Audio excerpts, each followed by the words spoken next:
Hello everyone and welcome to another video on the channel. In today's video, I want to cover 5 mistakes new Etsy sellers make on the platform. And this is a mistake I have been able to pinpoint as a result of dealing with a lot of my clients and also solving their problems and also studying other stores on the platform. Now the first mistake is no game plan. Now this is a common mistake I see with most people who plan on starting on Etsy.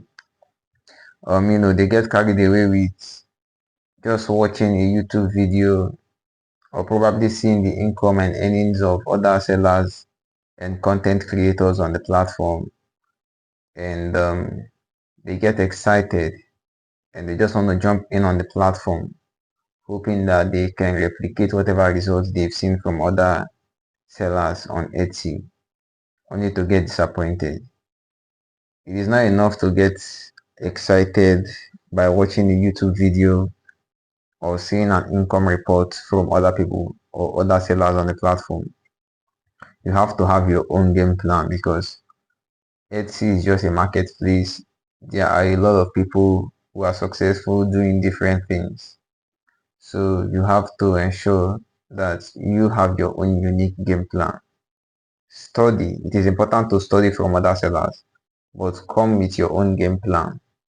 Come with your own game plan. And that leads me to the number two mistake that a lot of people make, and that is not leveraging on their gifts, aka copycats. For instance, if you see other people selling planners, you want to sell planners. You see other people selling printables, you want to sell printables. See somebody selling artwork, you want to sell artwork. You have to leverage on your own unique gifts. Etsy is just a marketplace made for handcraft and art and creative works. So you could sell, you're gifted uniquely and differently. So sell based on your gift. Do not just copy what you see other people doing. No.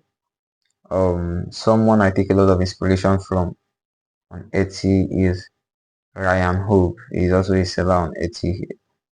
And I don't sell what he sells on Etsy.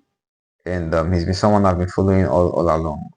So I studied from him, I learned from him, I watch his YouTube videos, and I capitalized on my own gifts. He says he's not more of a creative person. He prefers getting bundles and doing modifications to them. He's more of a person who believes in scaling and mass producing designs. Whereas I believe in being more creative, produce designs according to your strength, but be very creative with your own designs. So that's what it is. And the third mistake most people make is taking Etsy too seriously. A lot of people take Etsy too seriously.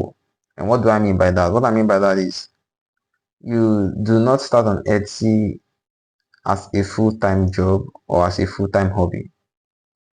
You do not. If you're someone who doesn't have any form of active income, it is not generally advised that you start passive income, except maybe you stay with your guardian, you still stay with your parents, or you live with someone. Otherwise, it is important you have something else doing. And while you're building Etsy or you're following up on Etsy as a source of passive income, it cuts across every other thing. When starting out in making money and your finances, do not take a passive income too seriously, because that way it's gonna impede your creativity, because you just want to make money. All you're thinking of is how to be profitable, and that can kill creativity. Okay, so ease out, take things gradually, post gradually, and that leads me to the next mistake most people make. And a lot of people are not consistent. Lack of consistency. Some people get into these platforms, Etsy, and when they don't see results in 4 months or 3 months, they get discouraged and they stop making new listings. And that is why I say we should leverage your gifts. Taking me back to number two. If you're using your gifts or something you're excited about, you don't get tired. You can take breaks, but you can never get tired. You're gonna still stay consistent. Okay. And lastly, no research. The way Etsy works, you provide people what they want and they reward you with their money. So you have to invest in research, in tools, and that are gonna help. Tools like Match Informer, a whole host of tools you can use to research on whatever you want to sell. There is a tool for everything you want to sell, so as to know what people are actually searching for with limited availability in the marketplace. You provide that and they give you their money in exchange for that. So guys, there you have it, the 5 mistakes most people make when starting out on Etsy. If you liked the video, give it a thumbs up, subscribe to the channel, let me know what you think. Peace and God bless.